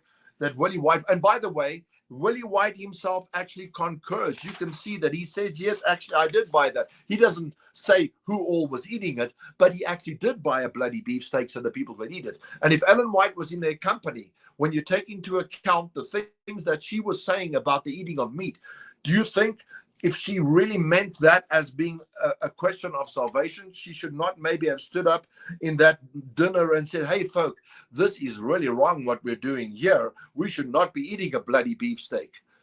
No, that never happened at all. Because, of course, she herself was eating meat continually over and over again while she was telling other people that they would actually lose their eternal salvation for doing the same thing. Now, of course, Elder Starr, who was part of this whole scenario with Fannie Bolton, denied it and said, oh, this is not true. But the fact of the matter is even the words of Willie White confirmed that those events were true. But that's an aside, because we have read Ellen White's own testimony about how much she enjoyed eating meat herself. In fact, John Harvey Kellogg later on, when he was communicating with Ballinger, because Ballinger was one of those brethren who kind of fell away and criticized Ellen White and the Spirit of Prophecy, and him and Kellogg were having communications back in 1936 after Ellen White's death. And regarding the question of meat eating and so on, Kellogg actually concurred with Ballinger and said to him that I'm surprised that Elder Starr should state that Ellen White did not eat meat in Australia. And I'm quoting again, this is from Daniels. He said, he must have been acquainted with the fact that she ate it regularly. She was eating meat when she went there, and continued, because he knew about the fact that she was eating those oysters on the journey to Australia. She continued to eat it for several years until she got rheumatism so bad that she was not able to walk and had to be wheeled about and sat in a chair while she talked. After a while, she gave up the use of meat and wrote to me about it. She wrote to him and she said that one of her addresses on Christian temperance was attended by a Catholic woman who was president of the WCTU, and I don't add that it was some health group that she belonged to, and happened to be a vegetarian. After the lecture, she called on Mrs. White and thanked her for the lecture and remarked, "Of course, you do not eat meat, Mrs. White." And then Mrs. White replied she did sometimes, whereat the lady dropped upon her knees and with tears streaming down her face besought Mrs. White never again to allow a morsel of meat to pass her lips. I mean, what a testimony from a woman speaking to the prophet of God who had been saying this to people for the last 30 years, fell on her knees in front of Ellen White and said, "Please do not let this pass your lips." And then Mrs. White said in her letter to me, "I thought it was about time for me to begin my own teaching." Wow. And I think it's interesting to point out that that woman was a Catholic woman too. Of course, yeah. Pleading with her to become a vegetarian. Well, for the last 30 years, she had been telling all her church members and even her ministers that you need to stop eating meat, otherwise you're not going to go to heaven. And now in this year, which was, let's look at the year that this statement was made. Now you finally are telling somebody in that's a different one. When you are finally telling somebody in the early 1900s, oh, by the way, I should actually be doing what I'm telling other people to do. It just doesn't make sense. It doesn't make sense at all. In fact, Kellogg over and over again told about this time where they were at a camp meeting where he's sharing this again with Ballinger. He says, after Mrs. White returned from Scandinavia, she visited many camp meetings, at some of which I was present. She was then in the habit of eating meat, and the fact must have been generally known. I heard J.E. on one occasion standing in front of his mother's tent, calling out to a meat wagon that visited the grounds regularly, that was just leaving, and saying, "Hello there, have you any fresh fish?" "No," was the reply. "Have you got any fresh chicken?" Again, the answer was no. And J.E. bawled out in a very loud voice, "Mother wants some chicken. You had better get some quick." So, I mean, that's just like really interesting to hear that. But now, after all of that, and again, you know, somebody could say, "Oh, come on, Daniels, he's lying." Was he lying? You've heard all of our own testimonies. We've given you the sources. All of our own testimonies where over the years, over and over again, she says in her own words, we ate meat, we ate duck, we ate turkey, we had oysters, we had all these different kinds of things.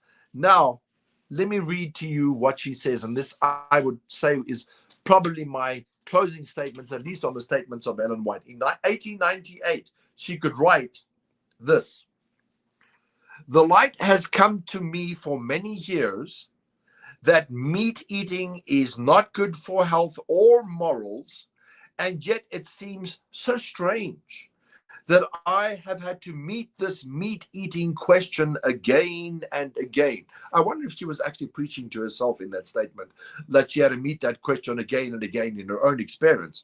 But I don't think that was the case. She was speaking about the brethren in the church. In 1899, she said, "Those that do not accept the light that God has given on health reform, who do subsist on the flesh of dead animals," notice this, "can not represent the truth to others." Wow. Now, for me, that is something else, because this prophet of God regularly was standing up and preaching the gospel and representing the so-called truth to others, while she was telling other people that they could not represent the truth to others if they were eating the flesh of dead animals. In 1900, she says, no man should be set apart as a teacher of the people while his own teaching or example contradicts the testimony God has given his servants to bear in regard to diet. Was she preaching to herself or just to the brethren out there? She says, his disregard of health reform, speaking about a particular minister, his disregard of health reform unfits him to stand as the Lord's messenger. How dare you tell this to other people and make them feel that they are actually unfit to be the representatives of God when you are receiving ostensibly visions from God and preaching as a messenger of God on the level of somebody like John the Baptist, a prophet of God that is more than just a prophet? How dare you actually tell this to other people when you yourself are actually on a regular basis disregarding this light that you say God has given you on the question of health reform? How dare you do that? It is almost sickening when one reads stuff like this. It is actually that's exactly what I wanted to say. Is when I hear you go through this, I almost get a visceral reaction. It ticks me off that people will listen to this woman, and yet she is probably the most conniving, hypocritical. In a previous live stream with Ryan Day on his channel, I agreed with Dr. Alan Davis that this woman she does witchcraft. Like she's evil. It's horrible. Yeah, I mean, as I say, either that or there is such a powerful influence that comes from the dark side, if you like, that actually gives you the ability, the audacity to be able to actually do something. That is the scary part. And and so after reading all of that, because I think that the picture should be very clear. People could say, well, okay, but the Bible does seem to teach we shouldn't eat meat. But no, the Bible doesn't teach that, because Ellen might try to say the Bible taught that. But listen, God himself instituted the sacrificial system that the Hebrews practiced. In fact, the priests on a daily basis sacrificed lambs, and they were actually told by God that they could eat the meat that came from the lambs that they sacrificed. They ate meat on a daily basis, and you could say, well, they drained the blood out of the meat. Well, okay, let's just, for argument's sake, let's say that was really what it was all about. In fact, that was strongly symbolic, the reason why they did that. It was because of what it pointed forward to in the blood of Christ and so on. That's another topic. But you could say that. But then why didn't Ellen White maybe qualify it and say, you can eat meat, but just make sure you drain the blood out of it? No. She made such powerful statements about the eating of meat. This practice by the Hebrews, in fact, God himself gave them meat to eat in the wilderness. He sent that meat to them and gave it to them. In fact, when they left Egypt, God himself said, I want you to kill a lamb, I want you to paint the blood on the doorpost, and I want you to eat that lamb that you have just killed. I guess they must all have been filled with dreadful animal passions when they left left Egypt to go into the wilderness, because they were all eating meat right there just before they were being released from Egypt.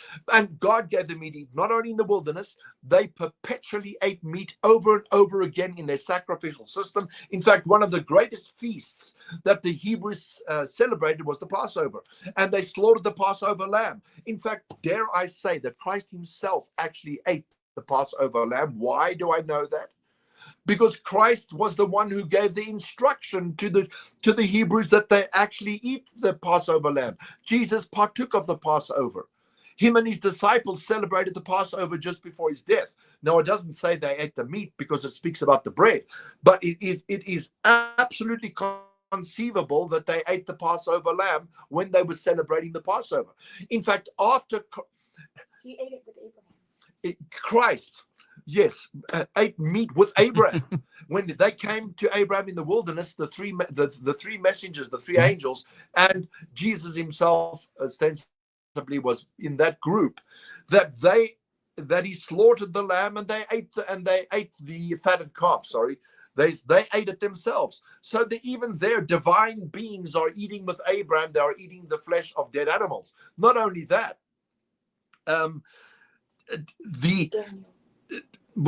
Daniel's another one, but that's a long explanation we have to go into. I don't want to go into that. Sorry, Camille was telling me I should. I love it. They were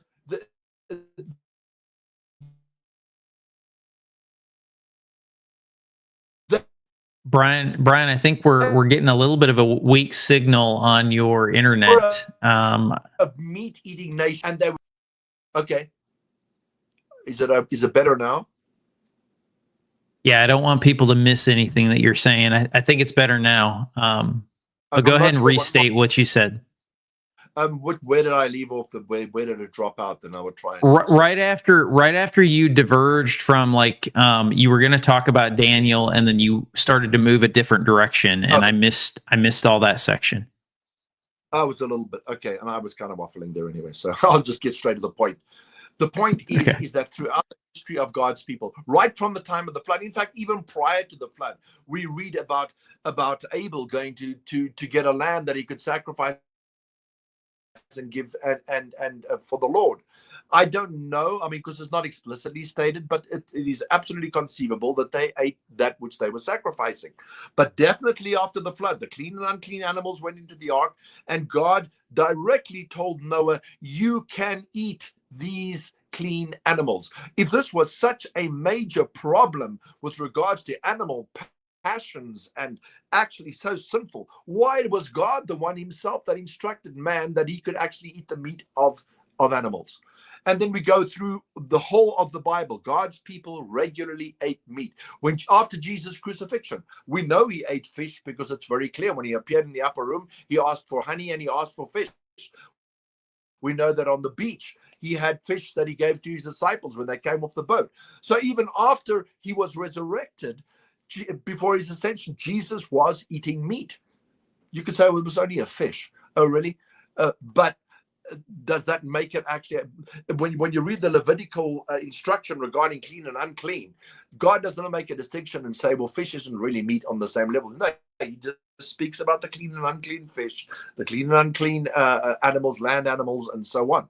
So clearly, there is nothing in the Bible that gives us any indication that God wanted people to stop eating meat. In fact, you can even read in the writings of Paul.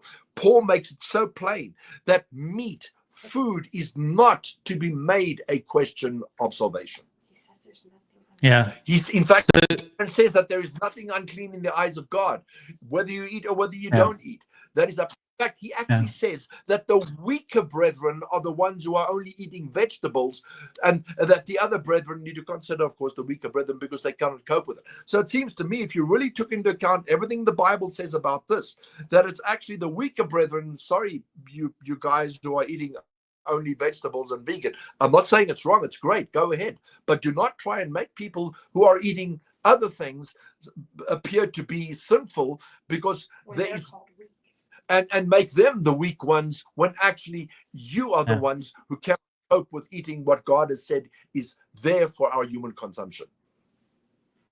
Yeah, and I want to, you were making a really important point on the priests and the Levitical system. Those of you that are watching, we won't necessarily go in detail on this, but if you go back and read Leviticus 6 and Leviticus 7, you will find that several of the offerings, specifically the sin and the guilt offering and the peace or fellowship offerings, were slaughtered, and all of those the priest ate, but the peace and the fellowship offering, the offerer also ate with the priest. So it's very, very clear in the Levitical system that sacrifices were consumed and eaten by the priest, some of them just the priest, and some of them by both the priest and the offerer. And some of them you weren't supposed to consume any of it because it was just consumed by God.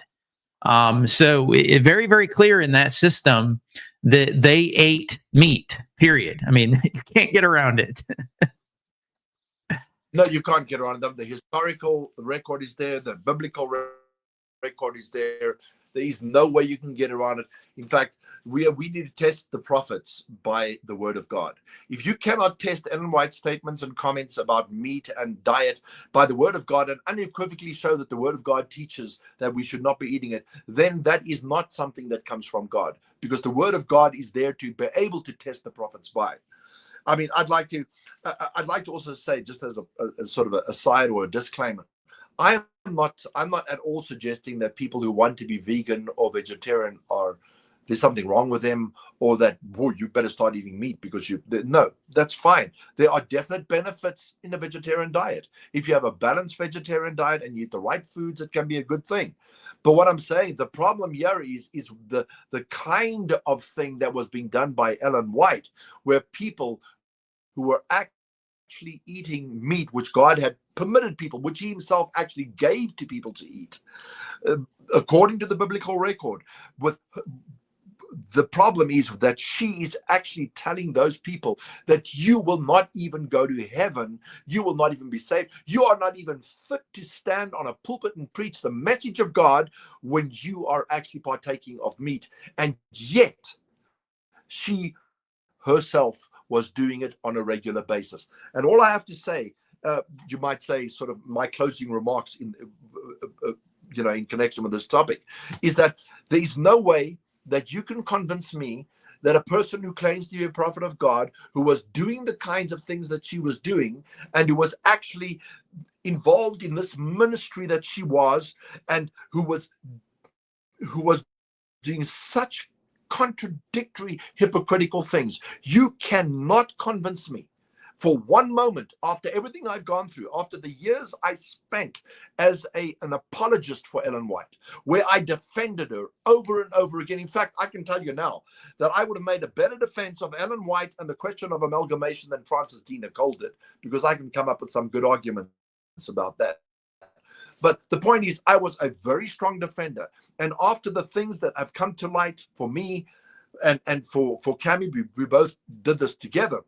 After all of that, you cannot convince me for 1 second that Ellen White was a true prophet of God, that she was actually honest in all of her dealings, even though she required honesty and from everybody else. You cannot convince me that she was a prophet of God. I will state it unequivocally, not because I don't love my Adventist brethren that I was with for so many years, not because I think they are lost, because God judges us based on the light we have received and what use we make of that light.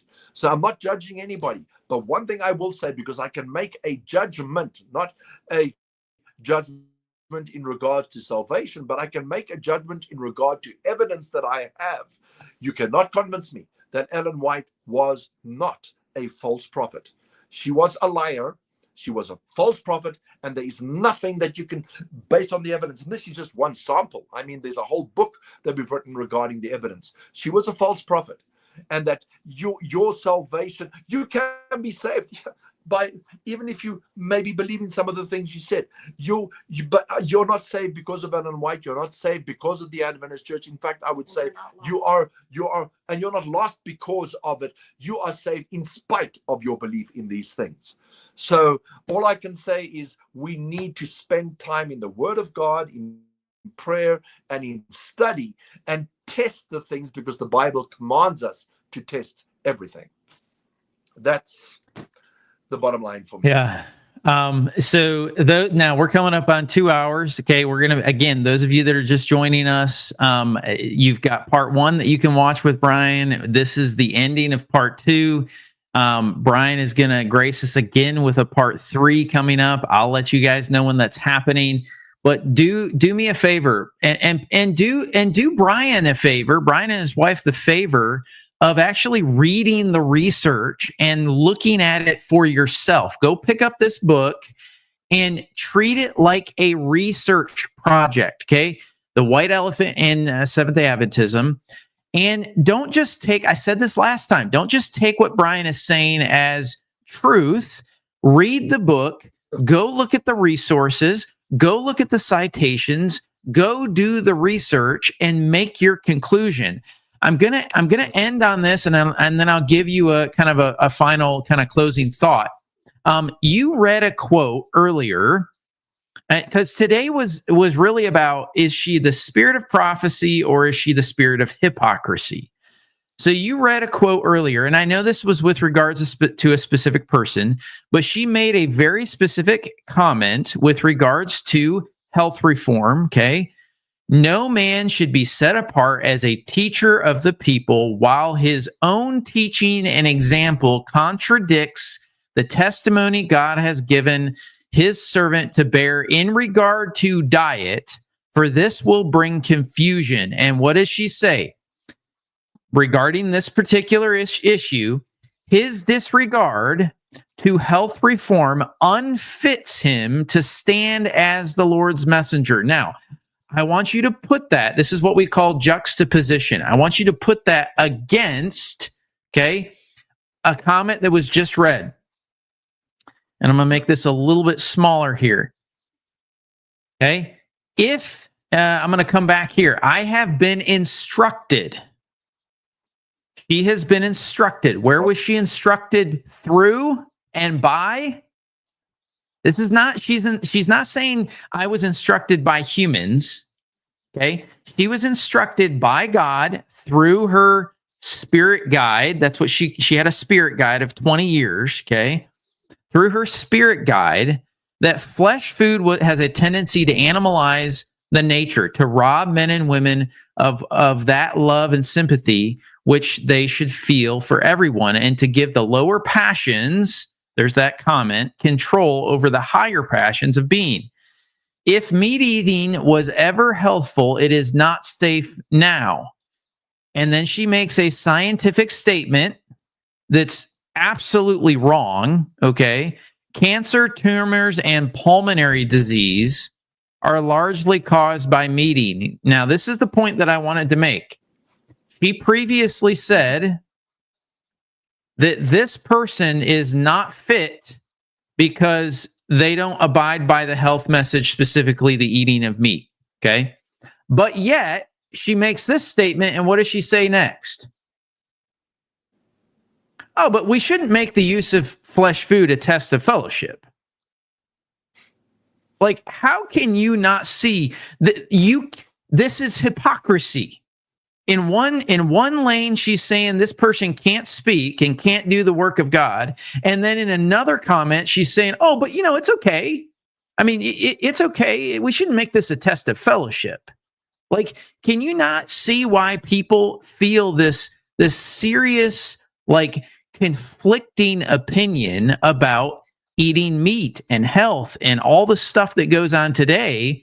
It's just, it comes from what I would say. Not only is she a false prophetess, she's the spirit of hypocrisy. She's an utter hypocrite. And again, I'm gonna go back to what you said in the beginning, with regards to Matthew. I'm putting them all together. Jesus is talking to the scribes and the Pharisees. Okay, the scribes and the Pharisees sit on Moses' seat. So do and observe whatever they do, but not the works they do, for they preach, but do not practice. They tie up heavy burdens, hard to bear, and lay them on people's shoulders, but they themselves are not willing to move them with their finger. They do all their deeds to be seen by others, for they make their phylacteries broad and their fringes long. They're all about, like, the show. They're all about, and Jesus is saying, you hypocrites, you're telling other people to do all this stuff, but you don't do it yourself in private. And then when you do it publicly, you do it just because you want people to look how great you are. Sounds like Jesus was probably speaking to Ellen White, maybe. Yeah, and to all of us, of course. Yeah. Because we all need to be aware of we do the same thing. His words were so strong, he called them painted sepulchres full of dead men's bones. You cannot become more descriptive in what condition a person is by using language like that. So yes, again, I will say Ellen White was a false prophet. I'm sorry, but she was, and there is no way of getting around it when you look at all the evidence that there is. You cannot, if somebody is telling you that another person does not even have the right to stand up and preach the word of God if they are not following the health reform message and eating meat, then why should we actually even listen to a word that Ellen White says? Why should we actually give her the time of day when she is doing exactly that very thing that she said disqualifies somebody from being a messenger of God?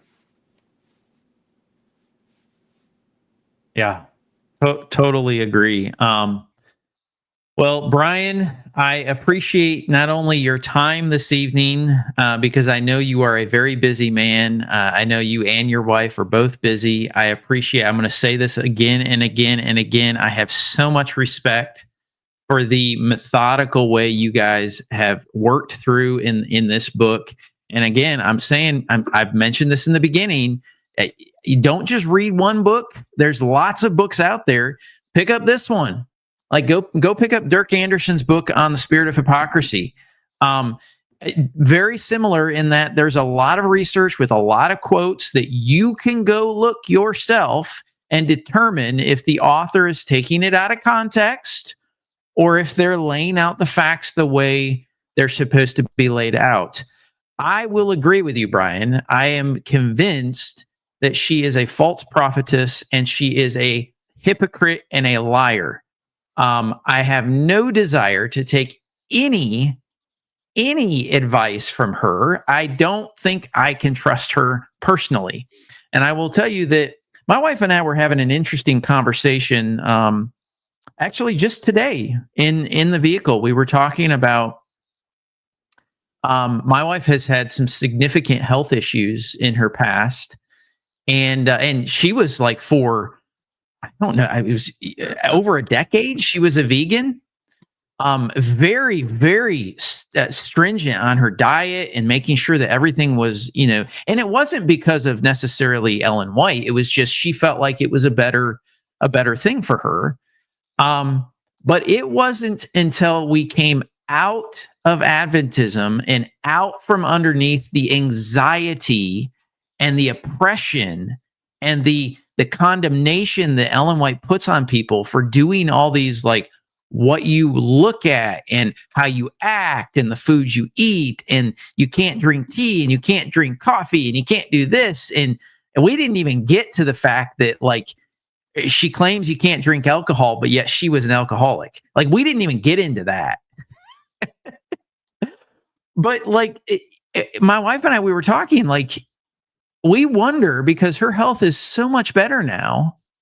And believe it or not, we eat meat because, hey, guess what, guys? Before before the people in the comments, chastise us for eating meat, my wife has to eat meat. She can't get protein through plants. She's allergic to it. She can't. She physically can't. So another example. So like, if you follow Ellen White in this regard, my wife might as well just be unhealthy and her body, attack. She's got an autoimmune disease. Her body attack herself because, well, she's not eating meat. But at least she'll be saved. Yeah, exactly. At least she'll be saved. So the hypocrisy is strong. Yeah, it's I know, I understand what you were saying. Brian, thank you so much for this evening. Any final thoughts as we exit out? Anything you want to say as we finish out the conversation today? Yeah, maybe I'd just say that, working out one's own salvation, it's between you and the Lord. You've got to work out your own salvation with fear and trembling. God knows everybody's heart. He wants to give you the truth. You're not saved by institutions, by this person or that person. You're only saved through the person of Jesus Christ. That's where salvation lies.